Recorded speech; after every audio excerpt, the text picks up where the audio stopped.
These studies debunk the moon landing. Now, you're either too stupid to understand what these studies are presenting, or you are too much of a national zealot to accept the fact that these studies have debunked your Nixon-era propaganda.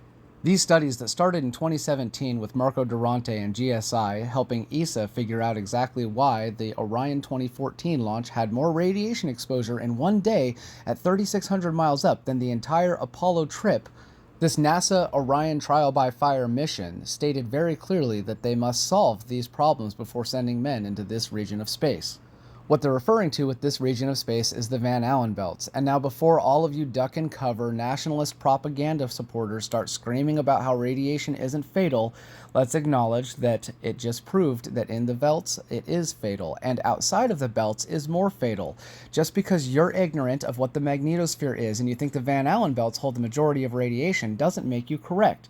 It just proves you're ignorant. The Van Allen belts only have 0.01% of the radiation found outside the magnetosphere. They get it from the polar cusps, which feed it from the Magnetosheath, which has 0.1% of the percentage of radiation found outside of the magnetosphere. You get 1% of the magnetosphere's radiation in the bow shock of the magnetosphere, but 99.99% of all mass and energy is deflected by the Earth's magnetosphere, and that's what you're told every time you see things affecting our satellites. You know this. For over 10 years, it has been a proven fact why humans cannot go to the moon and why Apollo never went to the moon. It's just your denial at this point. Radiation. Radiation. We are all scared of radiation. All of us, really. I mean, and we are all exposed to radiation, but nevertheless, we are all scared of radiation. Now, if you are scared of radiation on Earth, be prepared. You will be much more scared if you go in space flight.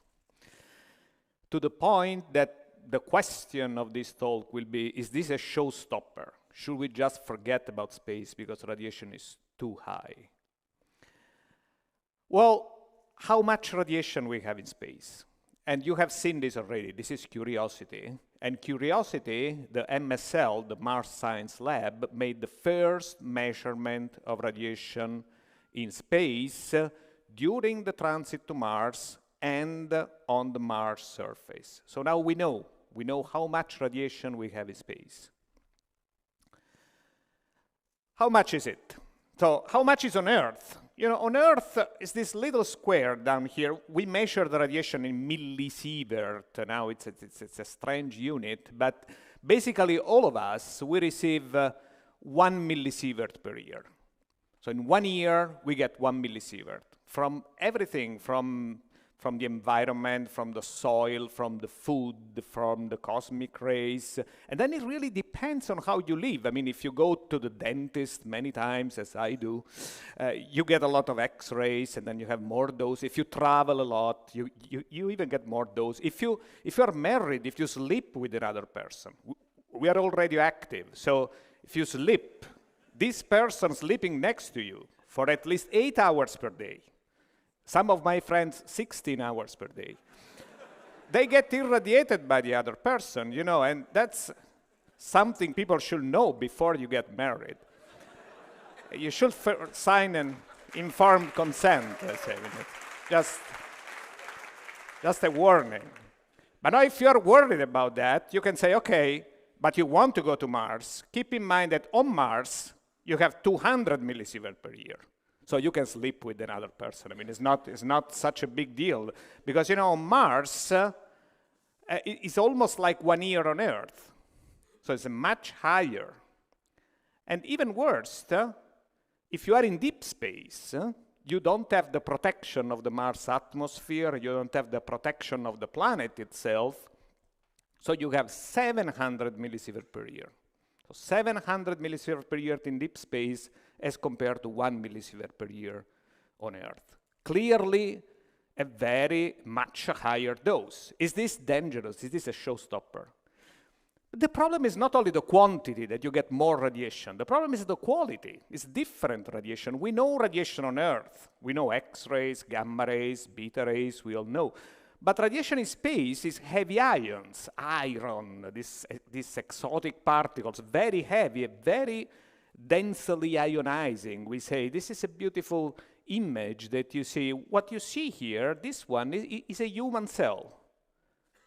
This is a human nucleus, so you know it's 10 microns approximately. And these two lines that you see here are two iron ions that you don't find in space. I'm sorry, that you find in space but not on Earth, except in Darmstadt at GSI where we have it, going through the cells and making damage to the DNA. What do we know about this radiation? We really don't know much because we don't know it on Earth. We only know it in space or if you are exposed to GSI by accident, which never happened. So the only thing we know, we really know, it comes from the comics. You know this guy, this is the Incredible Hulk. The Incredible Hulk, he was actually exposed to gamma rays. I think you remember the story. He was working in a nuclear power plant and then he got exposed to gamma rays and then he becomes very nervous and green and very aggressive. So this is radiation on Earth, typical effect of radiation on Earth. Now, if you go to space, this is what is going to happen. These are the Fantastic Four. You know, I was a kid, I thought this was fascinating. One becomes like a stone. I mean, and she's my favorite. She becomes like invisible at will, which is very convenient. This becomes like a fire. I mean, when I was young, I really loved, I wanted to work always on radiation because I thought that could become, you know, invisible at will. It doesn't work that way. So don't try it at home, please. But it's not all crazy. You know, Hulk gets nervous, and we know that radiation has some effects on the brain. So you can actually, it's not impossible. And this story that you get the same dose, I don't know if you remember, the Fantastic Four were on space, and then they get exposed to radiation. They are very different, but this is what we call inter-individual variability. In the clinics, in radiotherapy, people know that if you irradiate 4 patients, you will get 4 different responses. I mean, not so different, but still kind of different. So what do we know apart from that? The other thing we know is that radiation on Earth is done of photons, electrons. These are small particles. And radiation in space, you see, is these heavy particles. So what do you expect? You expect something like that. You know, this is our little astronaut on Earth. And he's getting energy. The millisievert is really energy from these lentils, I believe. So you make some damage, but he's still kind of standing.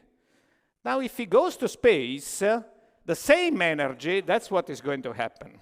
Now you have heavy ions, and this is, you have less peas than lentils, same energy, but the effect is clearly different. So that's what we try to understand. We try to understand what is the qualitative difference. But can we protect ourselves from radiation? Well, you know, this is, I want to point out as my previous speaker that this is not a girl playing with the sand. This is a serious scientific experiment. It's a serious scientific experiment where this researcher at GSI is trying to measure the shielding properties of the Mars soil. Here it is for you. This is Mars soil. Not really. It's a simulation of the Mars soil, but really looks like the Mars soil. I mean, it's identical. It's pretty much the same. So, I mean, if you want some, I can sell it for a reasonable price. We even have moon. This is moon soil, which is gray. And actually, this is also showed by the previous speakers. You have these nice caves. So you can go on Mars, you can go in the caves, and you will be protected with this very thick shield. You can even do, this is Mars concrete. These are bricks that you can do with the Mars soil. It's better to use the caves than to dig, because, you know, if you go to a construction site here in Germany, you see that when people are digging, they make a lot of dust. So you can imagine on the moon, where the gravity is 1/6, you really make a lot of dust. So you don't want to be digging. But this can be effective if you are on the planet. What about during the transit, when the dose is even higher? You cannot bring heavy shields, because, you know, the weight is what is really expensive in a spacecraft. So you don't want to bring heavy shield. Shielding is a very nice solution on Earth when you go to the dentist. Again, not my dentist, but your dentist. Don't go to my dentist because he uses a lot of X-rays and no shielding. Now, your dentist uses not so much X-rays and plenty of shielding, but that's heavy, so it's a big you will not solve the problem using passive shielding. You can think of active shielding. You can think of electrostatic shielding. I mean, some kind of electrostatic spheres that protect the astronauts. Or even better, you can think to this thing. This is shielding. This is something I think all of you know. This is a beautiful aurora borealis. What is this? This is the shielding of the Earth, the magnetic shielding of the Earth. The solar wind with these protons and heavy ions is coming to the Earth, is trying to enter in the Earth, but the magnetic field of the Earth is deflecting these particles. They go to the poles, and then they hit the atmosphere, and you see these beautiful colors. Beautiful. There are many people going there only to see them. You see that the green colors is the oxygen. Sometimes it's more on the red than is nitrogen. So that's how Earth is protecting life, using a magnetic field. So we could think about using the same system. It's not so easy, but it can be done. So what do we do really at GSI? We simulate the cosmic rays. This is this is our accelerator at GSI. We also have many people, 1,000 people working there. We also have lawyers too. It's not scientists, but also lawyers, mostly scientists. And we can simulate the particle. We need these huge accelerators because the cosmic rays are so energetic. They are so fast. So you need a very large and expensive accelerator to simulate space radiation. But there is a nice part of the story. I told you these particles are so effective. You do remember the little astronauts killed by the cosmic radiation, which is bad if you are in space. But if you are a patient, and if you can take these same particles and you can shoot them in the tumor, not whole body, but only in the tumor, then you can cure cancer. Well, this is done. And not very far away from here. It was done in Darmstadt for many years. Now it's done in Heidelberg.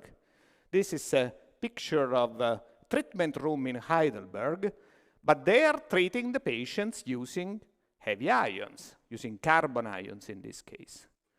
So I think this is really fascinating, is the possibility that space research and medicine help each other. You know, that the same radiation, which is a problem in space, can be a cure for cancer on Earth. So at the end, shall we go to Mars or not?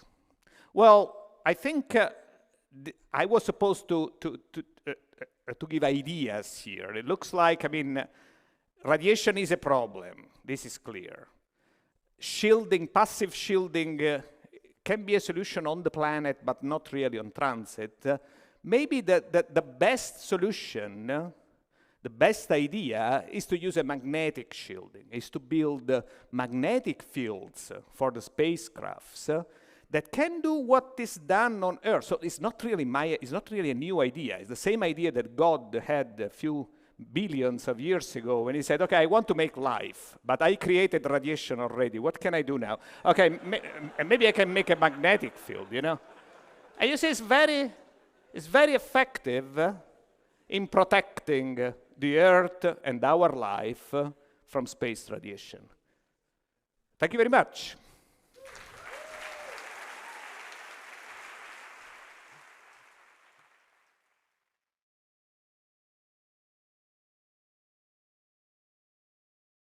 Scientists have been trying to learn why this crisscrossing of magnetic field lines, called magnetic reconnection, triggers such a violent explosion, opening the rifts into the magnetosphere.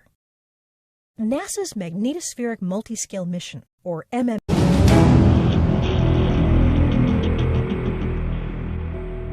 Imagine you are traveling with Orion as the flight test continues. One orbit completed. Time to go. The upper stage of the rocket fires again. Like the setup for a roller coaster ride, this is the big climb we've been waiting for.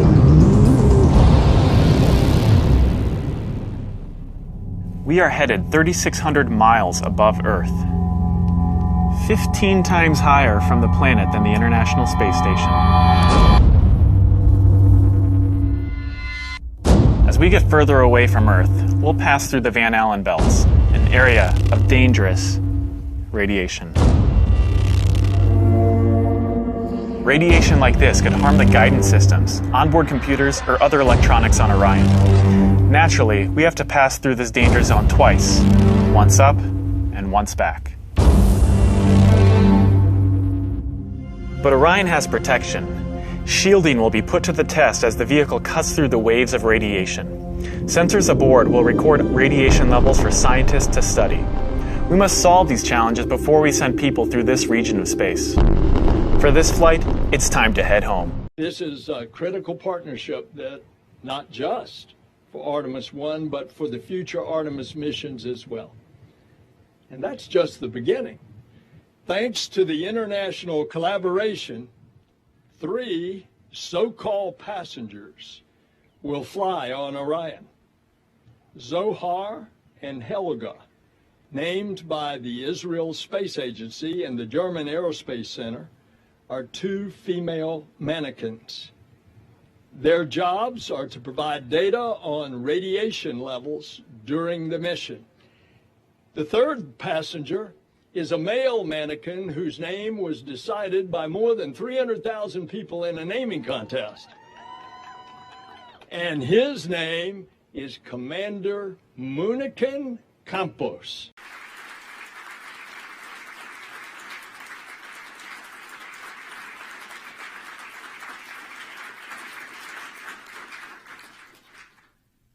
Hello everyone, I'm Faith Mackey. Thank you for joining our annual State of NASA. Today's address follows the release of President Biden's fiscal year 2025 budget proposal earlier this afternoon. Today, we will hear about how investing in NASA is an investment in America. With the president's budget, NASA will maintain U.S. leadership in space exploration, improve life on Earth through innovation, and humanity's return to the moon under the Artemis campaign, and more. Throughout the program, you'll hear from NASA Administrator Bill Nelson, Deputy Administrator Pam Melroy, Associate Administrator Jim Free, and senior leaders from each of NASA's mission directorates. Now I'll hand it over to Administrator Nelson to get us started.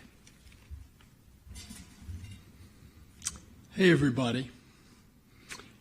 A bunch of us were down at the Cape last week, and we watched alongside the rest of the world as the pioneers, most recent ones, the astronauts of Crew 8, they lifted into the Florida sky, into the heavens. You can't have that experience without being emotional. It's a privilege not just to launch, to watch a launch, but to revel in the storied history of NASA.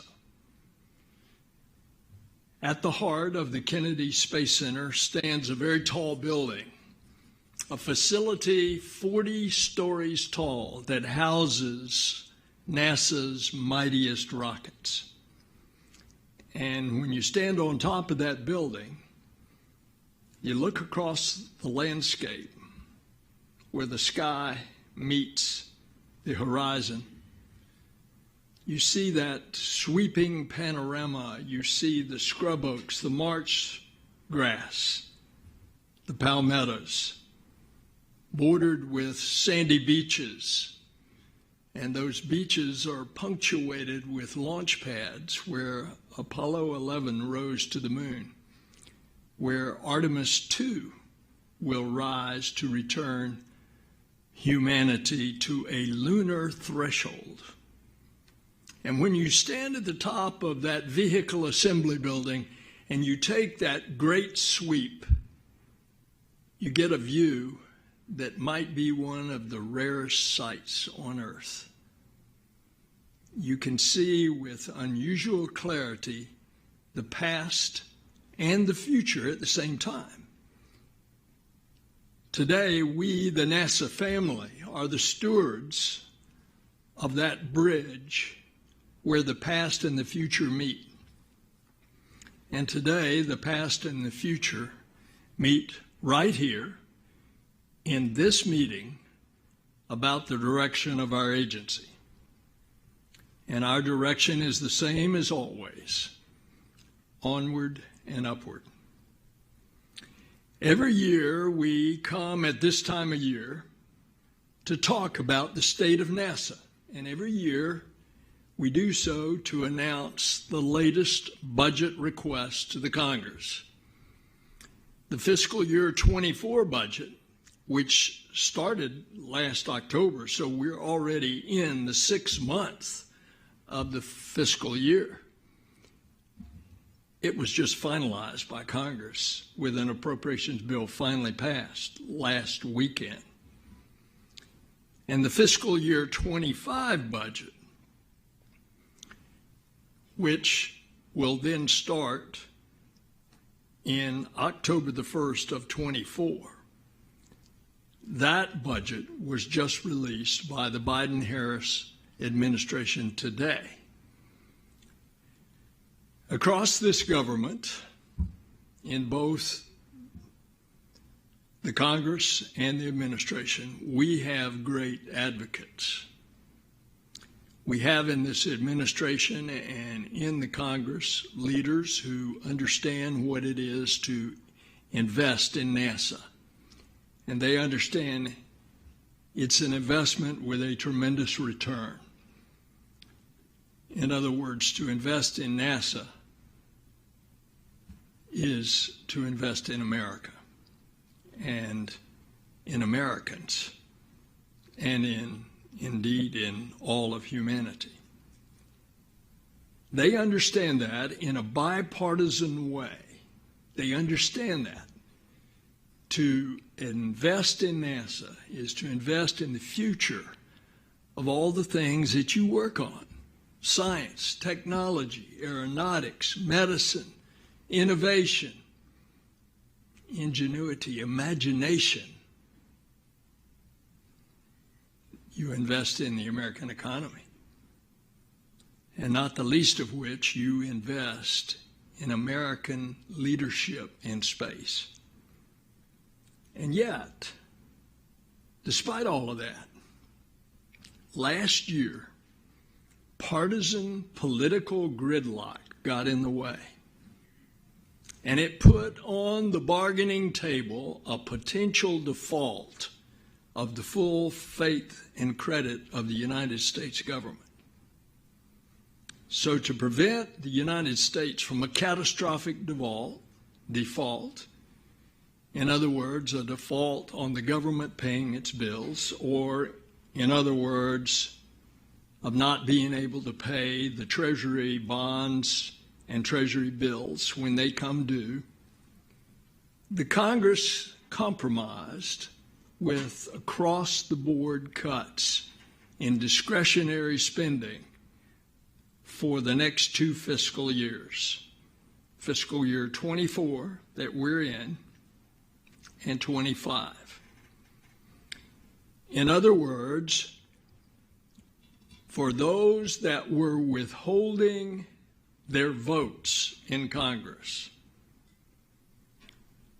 in order that the U.S. government would not go into financial default, their price was the cut of the spending in domestic discretionary spending in 2 years, fiscal year 24 and fiscal year 25. Now, it's no secret that NASA obviously gets great and strong support from both Republicans and Democrats. We are, as I say, not only bipartisan, we are nonpartisan. But what happened last year was this small group in the House of Representatives held up the passage of the legal means of avoiding national financial default in order to get their way to have lower spending.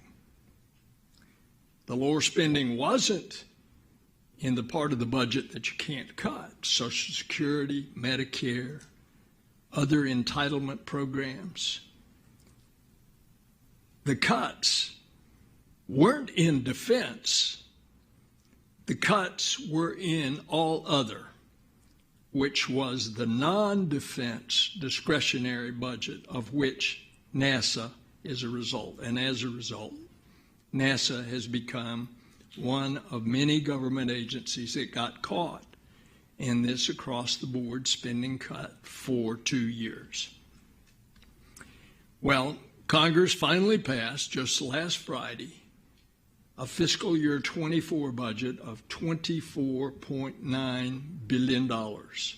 That's for NASA. This is less than what we, the President, had requested for fiscal year 24, which was $27.2 billion. That's a cut just in that year from the request of $2.3 billion. For those of you who are affected by this, you're part of this team. We are all affected.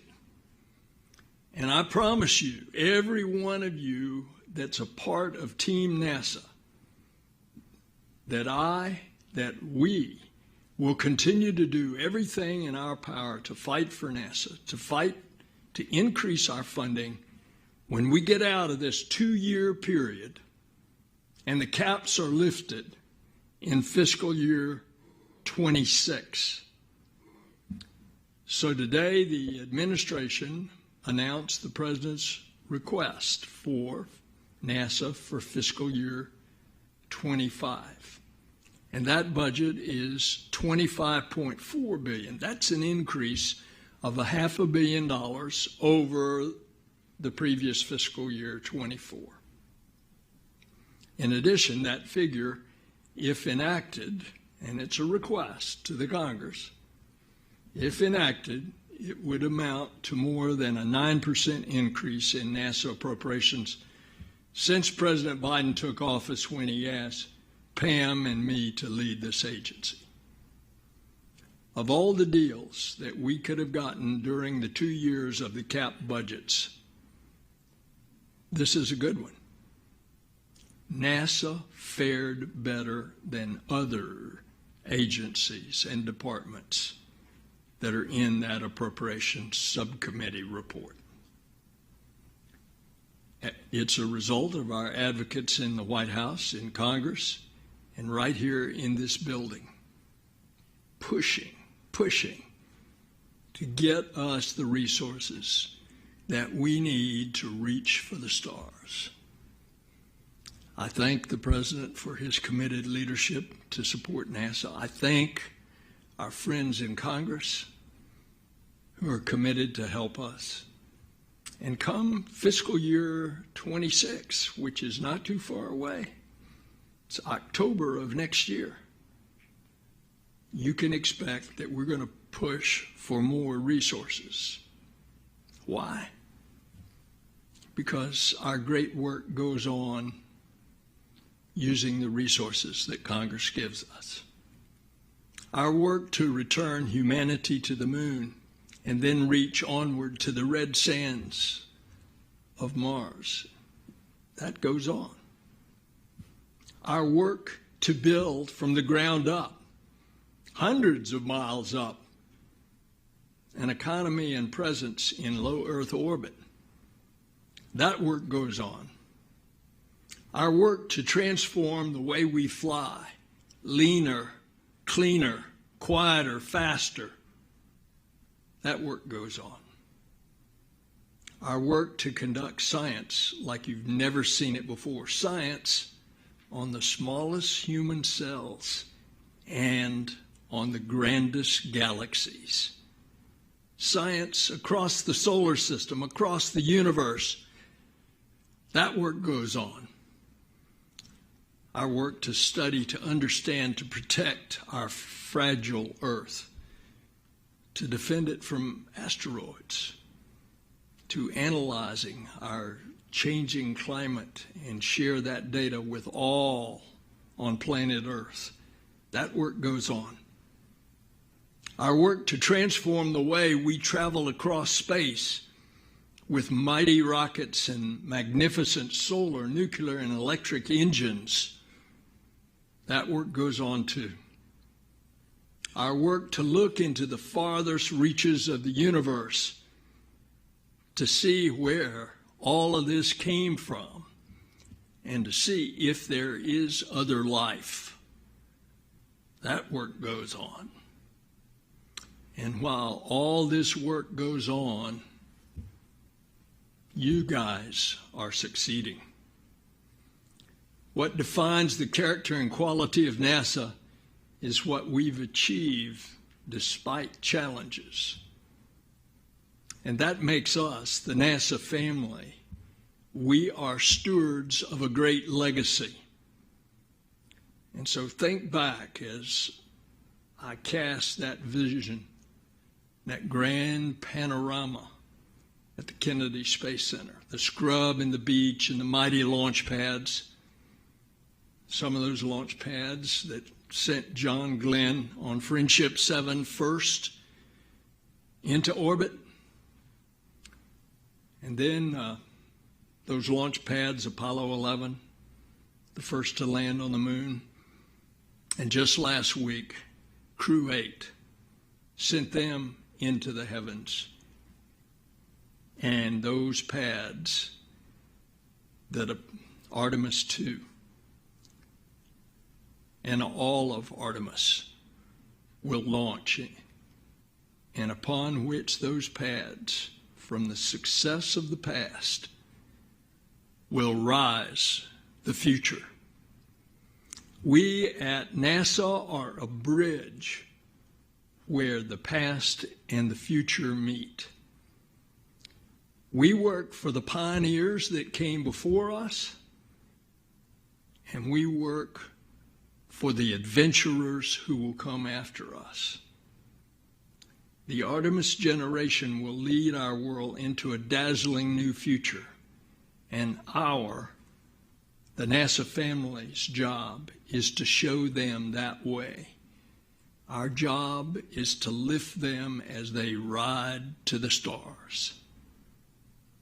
The state of NASA family, the state of NASA is strong because the people of NASA are strong. The state of NASA is growing stronger because the people of NASA are growing stronger. Thank you for the incredible work that you do. You have made me proud, and you continue to make our country proud. Indeed, because of you, what we know in the past as the dream, it continues. The dream is alive.